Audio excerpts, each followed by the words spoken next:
अमेरिकी राष्ट्रपति Donald Trump ने हूती विद्रोहियों को जड़ से खत्म करने की बात कही थी। इसके बाद से ही यमन में हर तरफ हमले हो रहे हैं। हूती विद्रोहियों पर अमेरिका ताबड़तोड़ एयर स्ट्राइक कर रहा है। अमेरिकी एयर स्ट्राइक में 74 हूती विद्रोहियों की मौत हो गई है। अमेरिकी हमले में 171 से ज्यादा लोग घायल हुए हैं।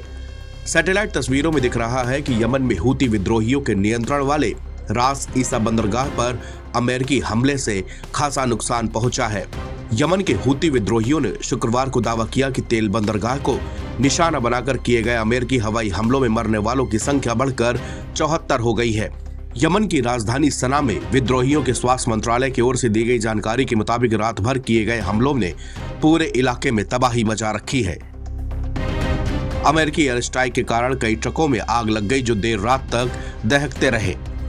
अमेरिका का यह हमला 15 मार्च के बाद से जारी अमेरिकी हवाई हमलों में अब तक का सबसे घातक हमला था।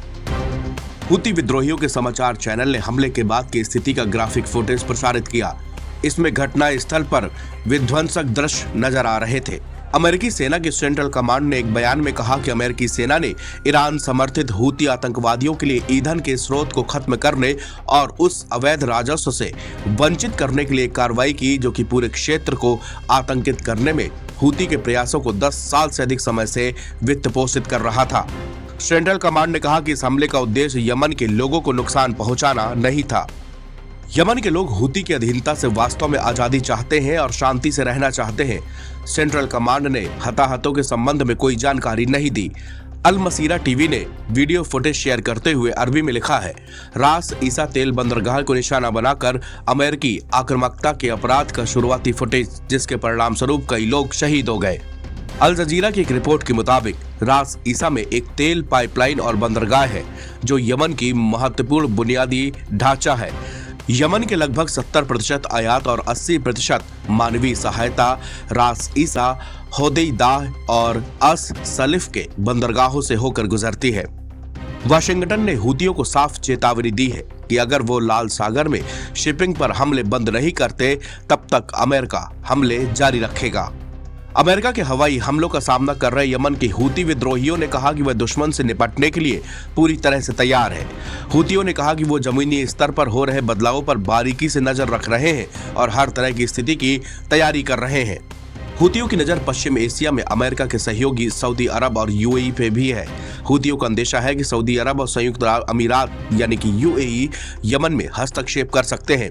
ऐसे में हूतियों ने इन देशों को भी चेताया है।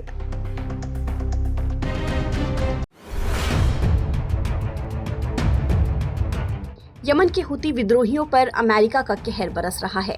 अमेरिका की ताबड़तोड़ एयर स्ट्राइक में 74 हूती विद्रोहियों की मौत हो गई है।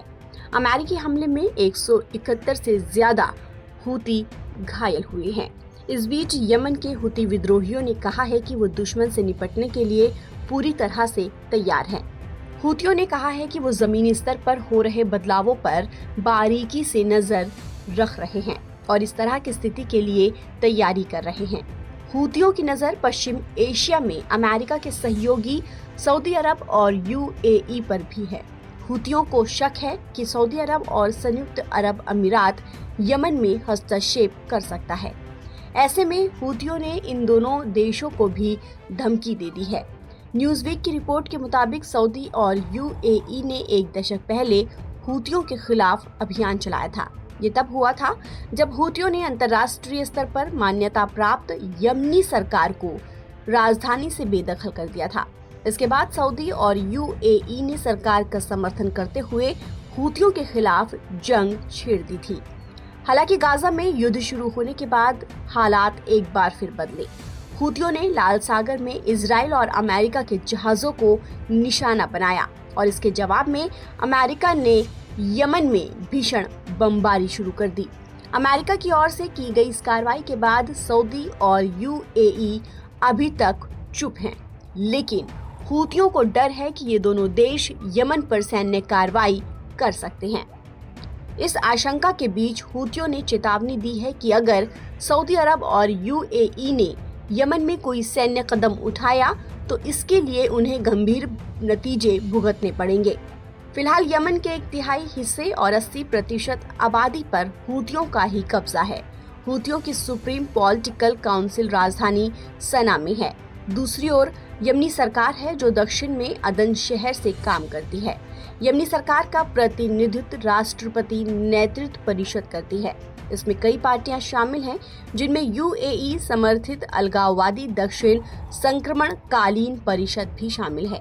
स्थिति दिन पर दिन और मुश्किल होती जा रही है और क्षेत्रीय शक्तियों के बीच तनाव बढ़ता जा रहा है। हूती विद्रोहियों और अमेरिका के बीच ये लड़ाई अगर और बढ़ती है तो सऊदी अरब के लिए खतरा बढ़ सकता है, क्योंकि उसकी सबसे बड़ी चिंता अपनी तेल फैक्ट्रियों और तेल सुविधाओं की सुरक्षा है। ऐसा माना जा रहा है कि अमेरिका के साथ पुराने सैन्य रिश्तों की वजह से सऊदी अरब भी अभी तक चुपचाप इस अभियान में शामिल हो सकता है। दिलचस्प बात यह है कि यमन में अमेरिका हूतियों पर इसलिए हमला कर रहा है क्योंकि वो इजराइल के खिलाफ है और फिलिस्तीन के गाजा में रह रहे लोगों का समर्थन कर रहे हैं। ऐसे में अगर सऊदी अरब अमेरिका का साथ देता है तो ये इजराइल का साथ देने जैसा ही माना जाएगा।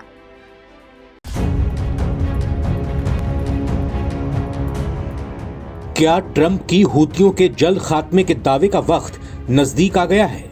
क्या अमेरिका ने ईरान को निपटाने से पहले उसके जिगरी हूतियों को ठिकाने लगाने की ठान ली है? तो लगता तो कुछ ऐसा ही है। जी हां, ईरान समर्थक हूती विद्रोहियों के खात्मे के लिए यमन के 80,000 सरकारी सैनिक भीषण हमले की तैयारी कर रहे हैं। यमन के सरकारी सैनिक हूती विद्रोहियों पर अमेरिका के हवाई हमलों का फायदा उठाना चाहते हैं और भीषण हमले की प्लानिंग में जुटे हुए हैं। अमेरिका के हवाई हमलों से हूतियों की ताकत कमजोर हुई है। ये भी कहा जा रहा है कि जमीनी हमले के दौरान अमेरिका हूतियों पर हवाई हमले तेज कर सकता है। यमन की सेना चाहती है कि हूतियों को लाल सागर के तट पर मौजूद रणनीतिक रूप से अहम बंदरगाह होदेइदा से कम पीछे ढकेल दिया जाए। इस इलाके पर पिछले करीब 1 दशक से हूतियों का कब्जा है। खबरों के मुताबिक इस जमीनी हमले में अमेरिका के निजी सुरक्षा ठेकेदार सरकारी सेना को सलाह देने का काम भी कर सकते हैं।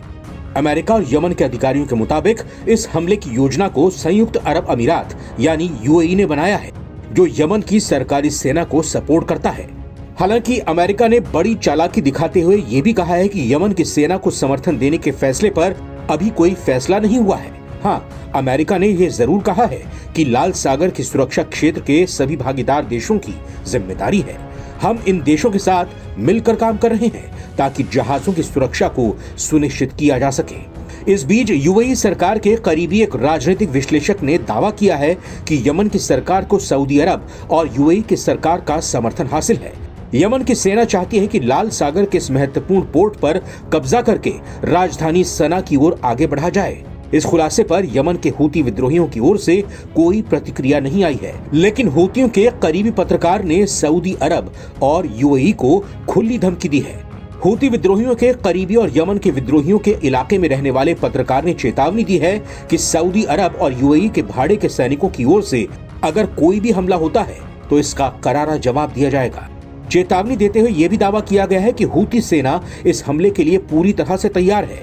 हूती सैनिक सऊदी अरब और यूएई के अंदर दर्जनों जाफा ड्रोन और फलस्तीन 2 हाइपरसोनिक मिसाइल से काफी अंदर तक तबाही मचाने में सक्षम है। हूती अपने ड्रोन और मिसाइल से सऊदी अरब और यूएई के तेल और गैस सुविधा केंद्रों, बंदरगाहों, एयरपोर्ट और शिपिंग लाइन को तबाह कर सकते हैं। यही नहीं, अगर ऐसा कुछ हुआ तो पूरे इलाके में मानवीय संकट पैदा हो जाएगा।